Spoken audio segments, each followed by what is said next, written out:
नमस्कार, मी राजीव कुलकर्णी, राहणार चिंचवड, वय 63. जुलैमध्ये प्रियदर्शनी टूरची जाहिरात फेसबुकवर पाहून मी अक्षय मुंडे यांना फोन केला. फोनवर आमची 5 मिनिटाची ओळख, पण आमचे संबंध 10 वर्षापूर्वीचे आहेत असं आमचं दोघांचंही फिलिंग झालं.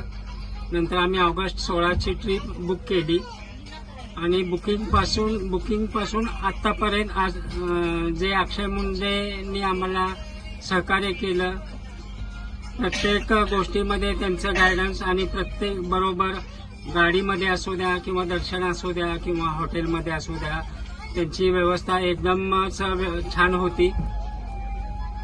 त्यांच्या पुढील कारकिर्दीसाठी आमच्या खूप खूप शुभेच्छा आणि त्यांचा स्वभाव पाहता त्यांना ब्राईट फ्युचर आहे असे आम्हाला वाटते. धन्यवाद.